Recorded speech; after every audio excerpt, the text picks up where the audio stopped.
My dad blamed me for Mom's death since birth. He lied to his wife about buying my house. Kay kicked him out and cut him off forever. My life has always been hard from the very beginning. You see, my mom died while giving birth to me in the hospital. After that, I was raised by my dad, who somehow held me, a newborn, responsible for her death. Throughout my entire childhood, not a single day passed without him reminding me, in one harsh way or another, that I was the reason she was no longer alive. He constantly told me that my birth had taken away the person he loved the most, and that he never truly wanted me to begin with. He'd say that since my life had come at such a heavy cost, I had to work hard and be worth it otherwise. Her death meant nothing.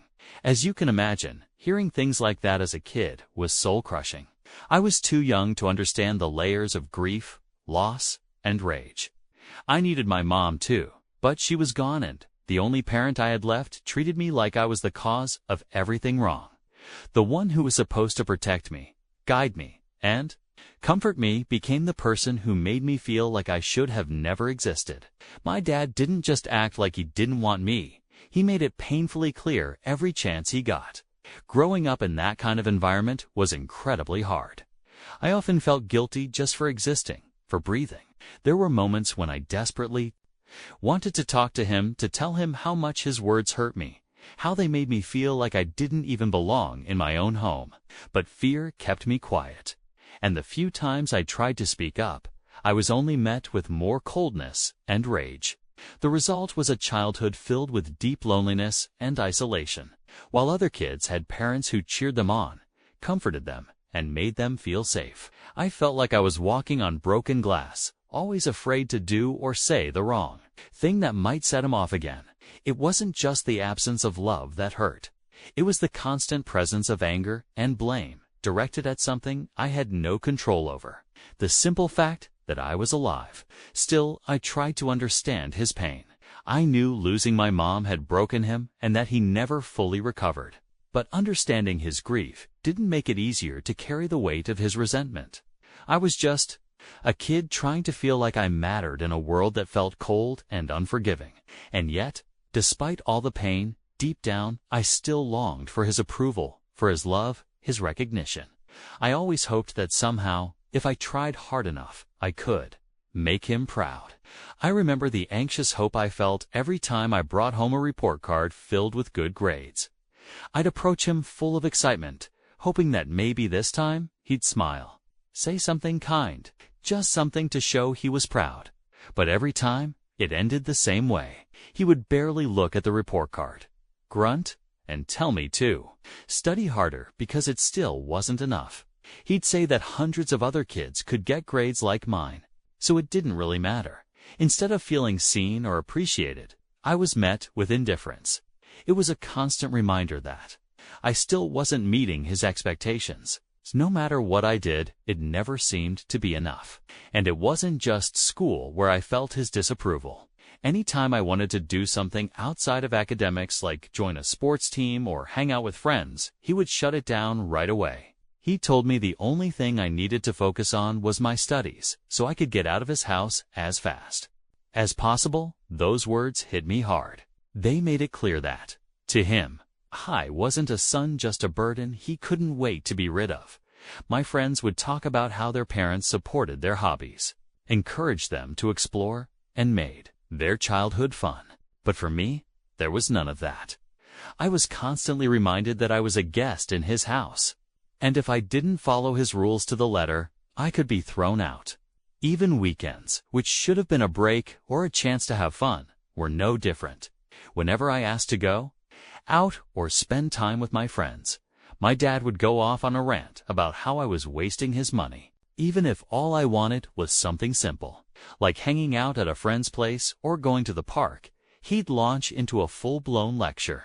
He'd talk about how hard he was working to pay for my education and how I had no right to waste time or resources on friendships. It was as if anything that gave me even a little joy or sense of normalcy was automatically labeled as pointless or selfish by him. One of the most painful memories I have is how he reacted to my 15th birthday. Most kids look forward to their birthdays with excitement, planning parties, hanging out with friends, but for me, it was always a day I dreaded. He didn't like me celebrating my birthday at all. But that year, I had a small bit of hope that maybe things would be different. I just wanted to go see a movie and have some pizza with a few friends. When I finally got the courage to ask him for a little money, he exploded. He screamed at me, saying I had no right to celebrate the day, because it was also the day my mother had died. He made it clear that my birthday would always be the worst day of the year for Hamond, that I should never even think about enjoying it. So, I didn't. I never celebrated with my friends. As you can imagine, over time, all these repeated experiences made one thing painfully obvious. My dad hated me and didn't want me around. The constant rejection and criticism wore me down. I felt like I was always on edge, trying not to make one wrong move that would trigger his anger. Eventually, I learned to hide my hopes and dreams. I stopped expecting approval or encouragement, because I knew it would only end in more disappointment. Instead, I put all my energy into being strong for myself. I focused on getting good grades, because the only way out was through. If I wanted to escape that house, I had to earn it. All the studying, determination, and late nights finally paid off. I still remember the moment I got my acceptance letter from a top university with a full scholarship. It felt like the biggest relief. After everything I had endured, I was finally free. I was getting out of that house, away from my dad's toxic hold, and stepping into a new phase of life, one where I could finally live on my own terms. Leaving home was like having a weight lifted off my shoulders. For the first time in my life, I felt truly free. College became a time of discovery, growth, and happiness. I got to live like a normal young adult, doing all the things I had only dreamed about. My dad still tried to control me from a distance, but I stopped listening. I had lived under his thumb long enough. Now, it was my turn to make choices and build the life I wanted, even with all the new freedom and fun that came with college. I never lost focus. I kept my grades up and stayed determined to make the most of the opportunity I had worked so hard to earn. But I also let myself enjoy life. I went to parties, joined clubs, explored my interests, made new friends, and finally started living the way I had always imagined life could be. It was during this time that I met my girlfriend, Sheila, one of the most unexpected and beautiful things to happen to me in college. From the very beginning, I felt drawn to her. We were incredibly alike, both ambitious, driven, and focused on our careers. But what made our relationship truly special was the deeper connection we shared. Sheila understood me in a way no one else ever had. One of the things I love most about her is how we can sit together for hours without feeling the need to talk. She gives me space to get lost in my thoughts, and that kind of comfort is rare. With Sheila, I never feel like I have to pretend or perform. I can just be myself. We enjoy each other's presence, whether we're talking about our goals or just sitting in silence. She was the first person who truly made me feel like I didn't have to carry the heavy guilt I'd been dragging with me for so many years. She saw straight through all the pain I'd buried. I had lived with pain for so long that I barely noticed it anymore. It had become such a constant part of my life. I didn't even recognize it as abnormal, but Sheila did. She pointed out how incredibly wrong it was for my dad to blame me for my mom's death, and how no child should ever be forced to carry that kind of burden. She was the first person to encourage me to try therapy, something I had never seriously considered before. My dad's voice was so deeply embedded in my mind that I hadn't even realized there might be a way to break free from his influence. Starting therapy turned out to be one of the most life-changing experiences of my life. It wasn't easy, especially at first, facing the truth of my upbringing, acknowledging the trauma I had endured, and starting to untangle the toxic beliefs I had accepted as normal took an immense amount of courage and effort. But therapy opened my eyes like nothing else ever had. It helped me see just how flawed my dad's perspective was, and how much more I deserved.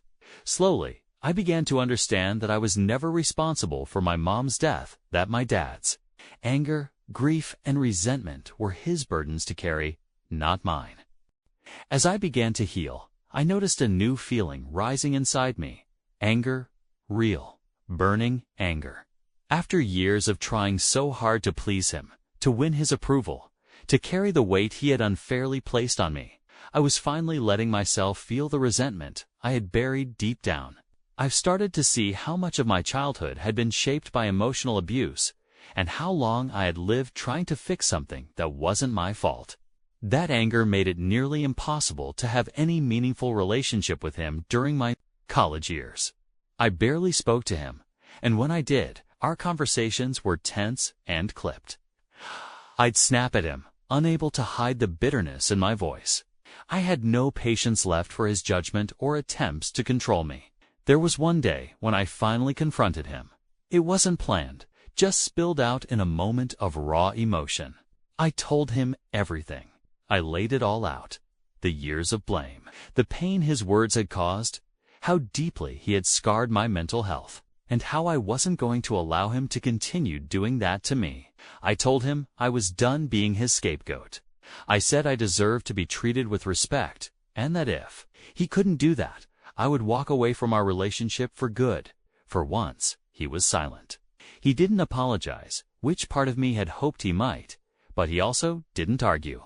He didn't deny a single thing I said. After that, I noticed a slight shift in how he spoke to me. He seemed to be trying just a little to be more careful with his words, to speak more gently. It felt like he was making an effort to change, or at least to be less cruel. But even so, our relationship stayed distant. Years of damage couldn't be undone with a few softer words. I appreciated the small change, but I knew it would take far more to truly rebuild what had been broken. Rebuilding it was even possible over time, even though my relationship with my dad has remained fractured. The intense guilt and anger I once carried have started to fade. I've accepted that I can't change the past, but I can choose how it affects my future. Sheila's support throughout this process has meant everything to me. Her love, patience, and belief in me helped me see that I am worthy of love, of happiness, and of peace. Not long ago, my dad got married to his girlfriend, Day. It was a small, private wedding, and despite everything between us, Sheila and I decided to attend. We wanted to show our support and wish them well as they started this new chapter of their lives. I was genuinely happy for him. A part of me even hoped that marriage might soften him, help him grow, maybe even become a better man. But just a month after the wedding, I got a call from him. He sounded panicked. Apparently, he had made some terrible financial decisions and was now struggling. He admitted he hadn't been able to pay his rent for 6 months and was now facing eviction. He said he hadn't told his wife yet, afraid it would cause a huge argument. Then, without hesitation, he asked if I could pay his rent. The moment he asked, I said no. I had the money, sure, but I didn't want to be used. Not again. Not after everything we'd been through. I wasn't going to let him treat me like his financial backup plan, especially after the years of emotional neglect and pain he had caused me. I've worked incredibly hard to build the life I have now, and I didn't want to open the door for my dad to come to me for money every time things went wrong. But after talking it over with Sheila, guilt began creeping in. I couldn't shake the feeling that maybe I was being too cold. That despite everything, he was still my father and maybe he genuinely needed help. So I called him back and offered a compromise. I told him I wouldn't pay his rent, but he and Day could stay with me temporarily. I was living alone in a house with more than enough space, and I figured this would give them time to get back on their feet and find a new place. It wasn't an easy decision, given our history, but I felt it was the right thing to do. Sure to set boundaries, this was a temporary arrangement. I expected him to actively work toward fixing his situation. He took a few days to think it over, but eventually he called me back and agreed. Within 2 weeks, he and Day moved in, and I set up a guest room for them. That first month was all about adjusting. It had been years since I'd lived with my dad, and we were both completely different people now. I was no longer the teenager forced to bite his tongue and tolerate his cruelty. I was an adult with my own routines and rules. Unfortunately, it didn't take long for his old habits to return. My dad began nitpicking my lifestyle, how I spent my time, how I maintained the house, even the smallest details about my day-to-day. life. It was as if nothing had changed for him, but I had changed. I wasn't that helpless kid anymore. This time, I stood my ground. Any time he criticized or tried to control me, I firmly told him to stop. I made it clear that he had no right to dictate how I lived, especially while staying under my roof. I wasn't rude, but I was direct. I wasn't going to fall back into that old pattern of tiptoeing around his moods. Of course, his wife Day didn't like this. More than once, she made comments about how I needed to show my father more respect. She'd say things like, "He sacrificed so much for you." I'd just shake my head, silently. She didn't know the truth. She didn't know half of what I went through growing up. I did respect my father as much as I could, but I wasn't going to let him bulldoze over my boundaries again. I had spent too much of my life trying to win his approval while sacrificing my own happiness. I wasn't doing that anymore. Still, I didn't think it was my place to expose everything to Day. Whenever she made those remarks, I kept quiet. It wasn't worth the argument. I reminded myself that this living arrangement was temporary, and I still hoped we could make it work without constant conflict. But then, one evening, after an exhausting day at work, I came home to a mess. The living room was cluttered, the kitchen piled with dirty dishes, and there sat my dad and Day, lounging on the couch, watching TV like nothing was wrong. I asked him why he hadn't cleaned, since it was clearly his day to take care of the chore, something I had reminded them about more than once. That's when he hit me with that same old condescending tone that used to make my skin crawl. "You're a grown-ass man I raised on my own after your mom died," he said. "You should be ashamed of yourself for asking me to do your dirty work. You can wash the dishes yourself." I was furious. I snapped. "You know what's actually embarrassing?" I shot back. "The fact that you're sitting here on my couch, in my house, watching my TV, eating my food, and you have the nerve to bark orders at me. You begged me to let you move in for free. You and your wife haven't lifted a finger to help me since you got here. So here's a thought: if you don't feel like doing the dishes, then pack your bags and get out." My dad just stared at me, completely stunned by the force of my words. There was a heavy silence after my outburst, and for a moment, I thought he might actually get up and storm out. But I knew he had nowhere else to go. Without saying another word, I turned and walked out of the room, slamming the kitchen door behind me, my heart pounding with a mix of anger and frustration. The next morning, I went downstairs and found myself alone in the kitchen with Day. My dad had probably left early for work. Just as I was about to leave the room, she asked if we could talk. I wasn't sure what to expect, but I agreed to sit and listen. With a serious expression, Day told me how hurt my dad had been after our argument the night before. She said I had no right to speak to him that way, especially considering, in her words, how much money he had spent helping you buy this house. I was stunned. My dad hadn't contributed a single cent to this house. I had worked, saved, and bought it entirely on my own after college. He hadn't helped me financially at all, not since the day I left for school. The idea that he had played a role in purchasing my home was completely false. I asked Day to clarify what she meant, and she explained that my dad told her he had used part of his savings to help me buy the house. That's when it all clicked. I could hardly believe it. This was the story he had been telling her, that he was some kind of generous provider. I almost found it funny. The lie was so bold. Before I could even respond, she pressed on, insisting that I should be grateful for all my dad had done for me. She said that with his financial troubles, it would only be fair for me to repay some of that support by paying them rents. In her eyes, this house was partially his, too. She said it was the least I could do, given the sacrifices he had supposedly made.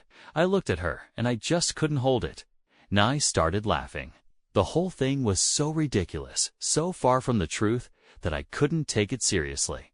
When I finally stopped, I told her plainly I was the sole owner of the house. My dad hadn't given me a dime. The look on her face was unforgettable. Her embarrassment and disbelief were written all over it. She asked if I was being serious that my dad never helped me buy a tan. I explained how he hadn't even been able to pay his own rent, let alone contribute to mine. There was no way he could have helped with this house. After that, she didn't argue much. I think something in her shifted. She must have seen the truth. Later that same day, she packed up her things and left. I didn't stop hurt. Wasn't my place to interfere. That evening, when my dad got home and saw she was gone, he called her immediately. Once he found out I had told her the truth about the house, he was furious. He accused me of ruining everything, said I had embarrassed him and deliberately made his wife uncomfortable. According to him, I should have just kept quiet and let her believe the lie. He told me I had made him feel small and inadequate, like he was less of a man because he couldn't afford his own place. I was beyond frustrated. I reminded him that I had taken him in out of kindness, that I was offering him a roof over his head. And instead of showing gratitude, he was blaming me for his broken lies. Once again, he had twisted the situation to make me the villain. Felt like I was right back in my childhood, where no matter what I did, I was always the one at fault. He wouldn't listen. He refused to acknowledge my side and kept insisting that I call Day and apologized, telling her that I'd made a mistake and that he had helped with the house after all. In other words, he wanted me to lie, to cover for him, to make his story believable. But I was done with the lies. I told him flat out that I wasn't going to lie to his wife for him. I was mentally and emotionally drained from the constant manipulation and guilt-tripping. I had reached my breaking point. I finally told him I couldn't take it anymore, that having him in my home was draining my mental health. I asked him to pack his things and leave by the next day. It was one of the hardest decisions I've ever made, but I knew it had to be done. I needed boundaries for my peace, for my future. He insisted he had nowhere else to go and begged for more time, but in that moment, I just couldn't bring myself to care. I was done with the excuses.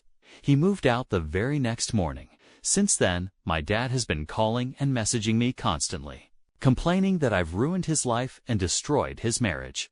He says Day refuses to speak to him and blames me for how things turned out.